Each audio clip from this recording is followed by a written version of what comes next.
Have you ever shown up to a party so late that you were sure it was going to be over, but when you get there, it's popping off harder than it ever was?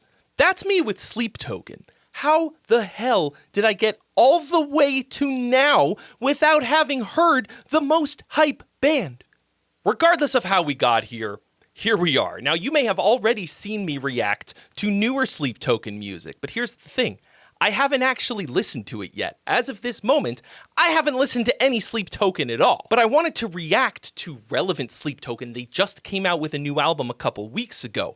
But I didn't want to listen to the new stuff with virgin ears. So now I'm going to listen to like classic popular Sleep Token, The Summoning, their most popular song, so that I have some kind of frame of reference before I dive into a completely brand new album that I've heard people say is different. So after I'm done shooting this one, I'm going to shoot my reaction to new Sleep Token, and then I'm going to publish that first. It's kind of like cheap time travel. So far, all I've really heard is what people say about them, so I've got this sort of image in my mind of what they sound like. The commentary from sort of true metalheads is that they're just pop music with heavy guitars, to which I respond, don't threaten me with a good time. I've also heard that Sleep Token fans are a little intense, okay? If that's you, please relax. Here, we listen to music and analyze it as objectively as possible. Whether or not I like it is kind of irrelevant. I'm just here to look at it from a songwriting perspective, to break it down, and also to find out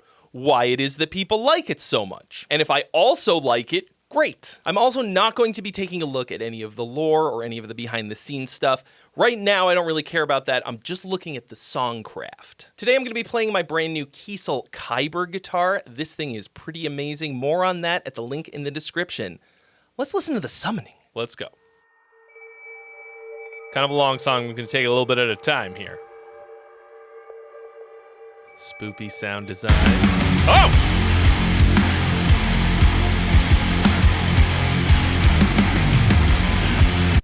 Okay, low notes. Am I going to have to go down?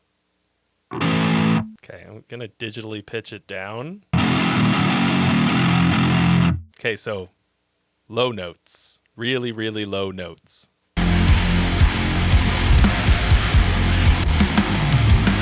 Da-na-na-na-na-na-na. How do they make it sound so good that low? Big spicy tritone in there. Tritone and a triplet at the same time. I've got a river running right into you. I've got a blood trail red in the blue. Something you say or something you do. Voice on this guy. At this moment, 36 seconds in, what I'm getting is Gent plus Tool. I know that it's not going to be like that the whole time, but I'm just saying right now, that's more or less what we're dealing with. It's nice. Groovy.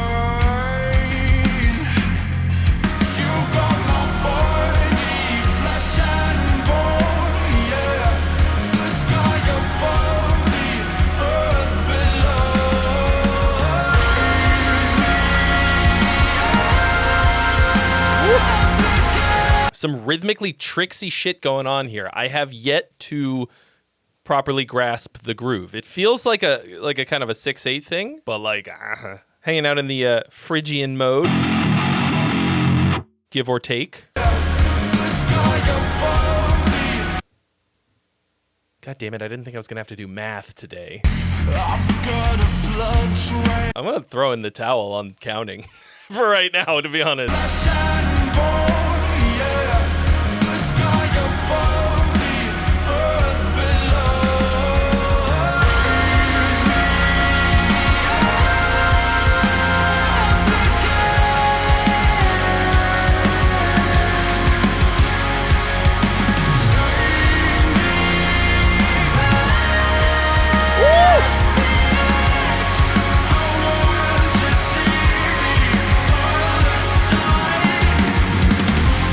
That is a fucking angelic, beautiful voice. So rich and clean, but also sort of dark and serious sounding.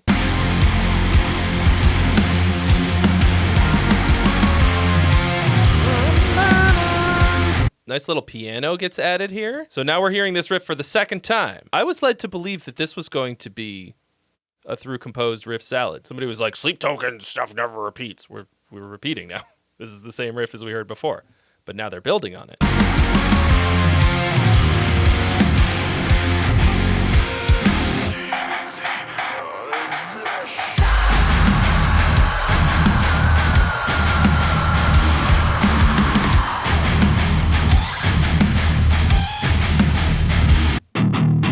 This riff I could probably play.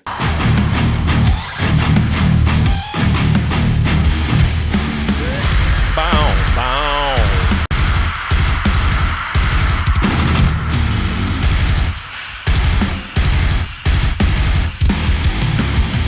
You've got my body, flesh and bone. The sky above the Okay, a little bit of a plot twist there. earth below.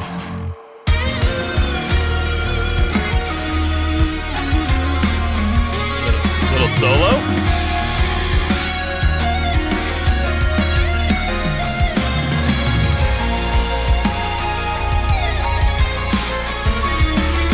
Ooh. Little jazzy, little jazzy.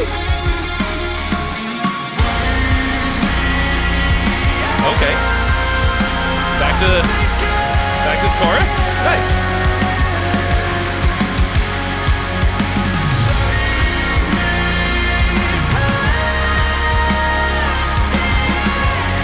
Straight up 4/4 here.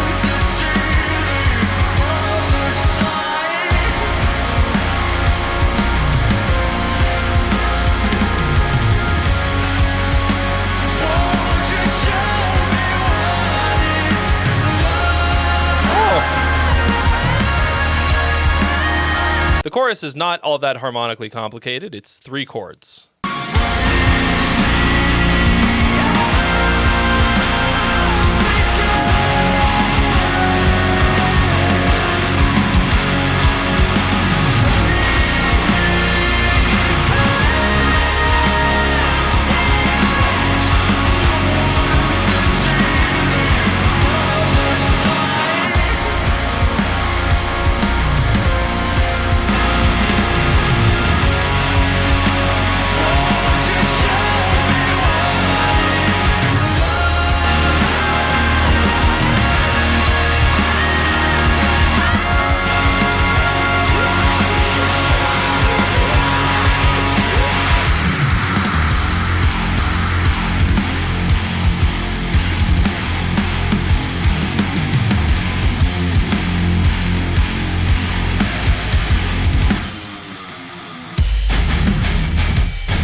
Pretty nasty.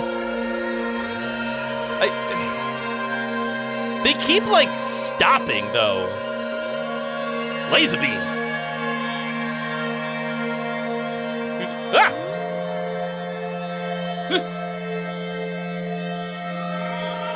If one shoots out his dick, I'm leaving. I'm going home.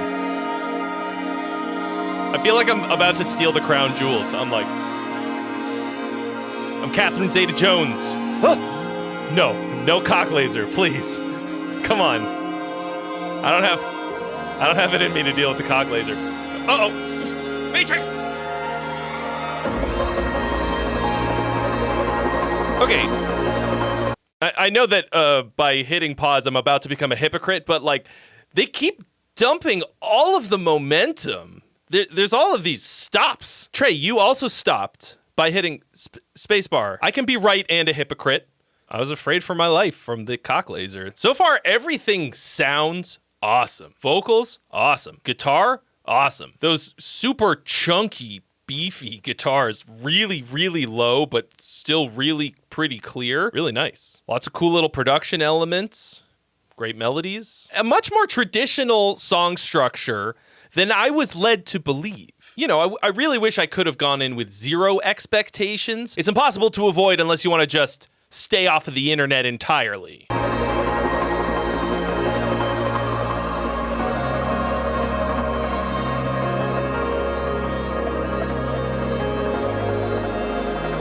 ethereal.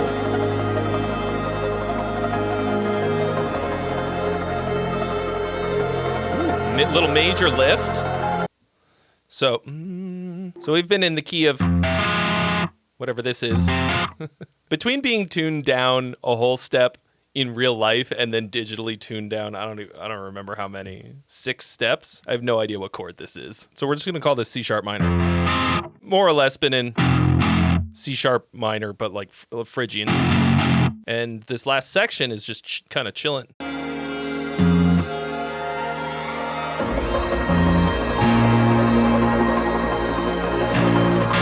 F sharp minor, G sharp, something, E major,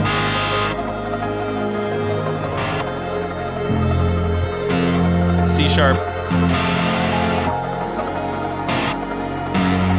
becomes major, or like dominant, and then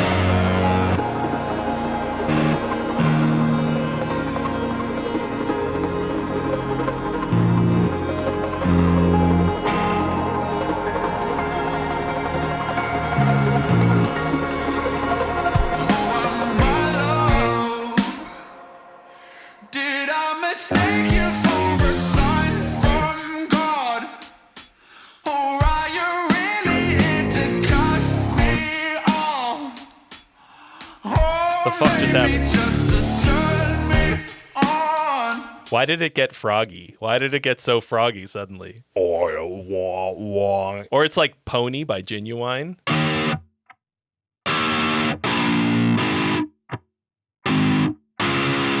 Right. So many things changed all at once that I wasn't sure what to focus on. We're going to run that back. So like beautiful, ethereal, little electronic things, nice piano, a lot of sound design, just kind of floating in the void. No idea what's going to come next. And then the jump scare of all jump scares, sudden frogs. Wow. Like funky frogs.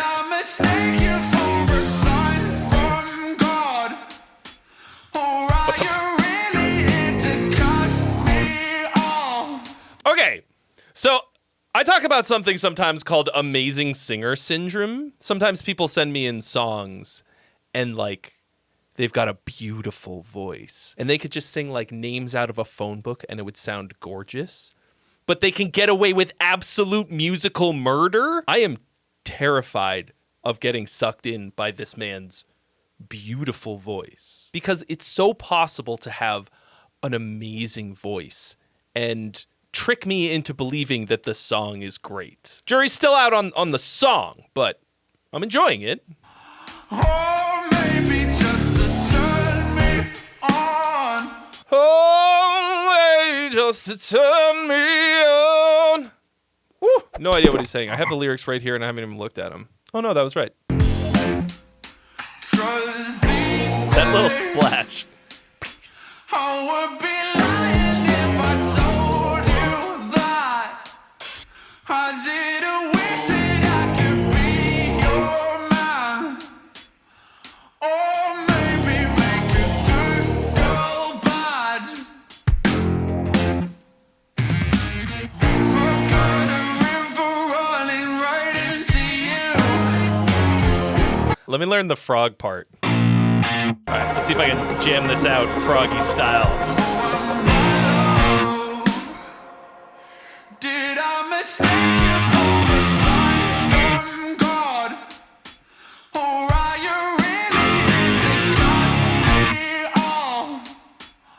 Or maybe just to turn me on? 'Cause these days Yeah. I would be lying if I told you Ribbit. that I didn't wish that I could be your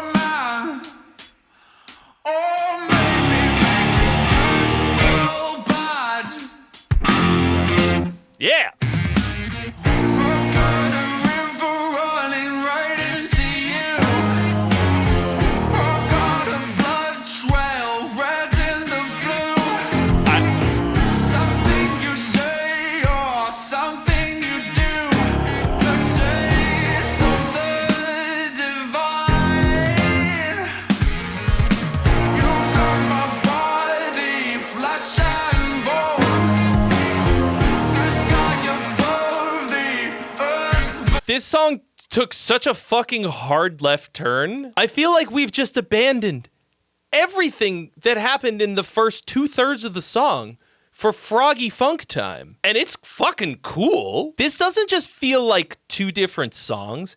It feels like two different bands that are sharing a singer on the same bill. And then while they were swapping out their instruments, they let like experimental soundscape guy just like go crazy to keep the people entertained in the middle.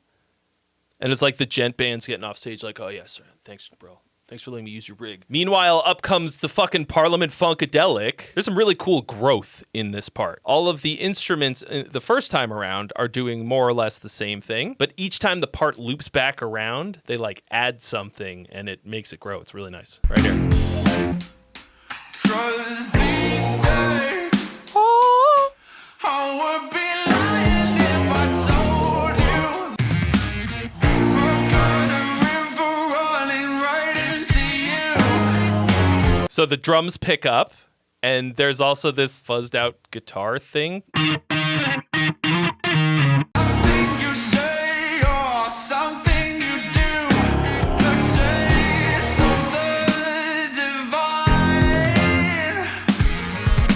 You got my body flesh and bone. This got your Big vocal harmonies, drums opening up way more. Something sparkly, some tinkly bell thingy, filling it out, whatever it is. of the earth below. Nothing to say, I know where to go. A taste of the divine. Oh, that's the ending? Doesn't really feel finished. Oh, we can watch some Oasis. You guys want to listen to Oasis next? But what if I told you that today's gonna be the day that I'm gonna know it? Very abrupt ending. Feels a little blue ballsy to me. Might have to do with the sequence of where the song sits in whatever album this was on. But I will say that like I'm disappointed because it actually feels like the song's not long enough. We never came back to any of those original ideas. Starting with the bridge section, I guess, we took this hard left turn and we never got back. This feels like a song in sort of three distinct parts, and to me it feels like those three parts have nothing to do with each other. The only common thread is the vocal, the lyrics. I've got a river running right into you. I've got a blood trail red in the blue. That whole section lyrically repeats again. Let's see if the melody is the same. Running right into you. So here's the melody for the first time he sings it. And then Froggy version. So that's really cool. Doing the same thing with a completely different context. It's the first time he does it when it's in a lower key. It can have a completely different feeling to it. And then the second time it happens, it's much higher in his range. And of course, he can really blast it out. But it is more or less the exact same melody. To me, this is a song that is both too long and not long enough. It does not feel like it really wrapped up. To me, it feels like a 3-act play, and at the end of the second act, like a sandbag fell out of the rafters and just landed on the lead actor, and they were just like, close the curtains, turn on the house lights. And everyone was like, oh, okay. Oh, God. But like at 6.5 minutes, that's also too long of a song to not finish. We're at the end and I was like, no, just finish it. Just finish it. So for me personally, on first listen, structure-wise, this left something to be desired. All of the individual elements are fucking awesome. There's a lot of very familiar sounds, but presented in a really original way, combining a lot of different genre tropes from like different styles of music, but doing them really well. If you're like a metal guitar player struggling to understand why this band is what it is and why it's so hyped up and everything, it's because metal guitar players as a whole don't really understand that most people don't go to listen to guitars. And this has been a massive problem in metal for like 30 fucking years. The vast majority of people who listen to music are not musicians. What they really hear, front and center, above everything else, is the vocal.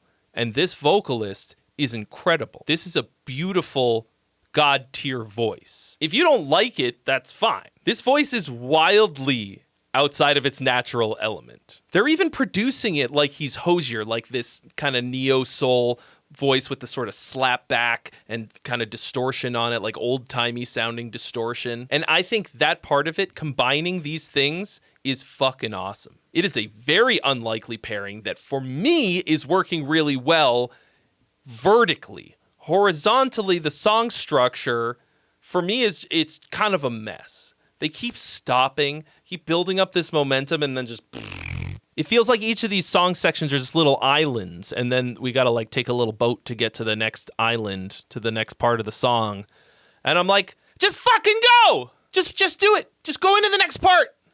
Don't make me wait! I'm gonna have to digest a lot of this and listen to it a few more times to get a real solid appreciation for what's happening here. A lot of really great musicianship. The drummer is obviously extremely sick. I'll say that on paper, this should be something that I really like. This song surprised me in so many different ways, but I think the number one biggest surprise was that it's not poppy at all. No part of this is pop music. It shares almost zero similarities to pop music. It has next to zero hooks. The song structure does not resemble any pop song structure almost at all. Anyone who calls this pop music does not understand pop music in the slightest. It doesn't make any sense to me that this band is as popular as they are because they are breaking all of the usual conventions of bands that hit this level. That's not a bad thing. That doesn't mean that I don't like it or that it's not good. It's just very surprising that what they're doing is working so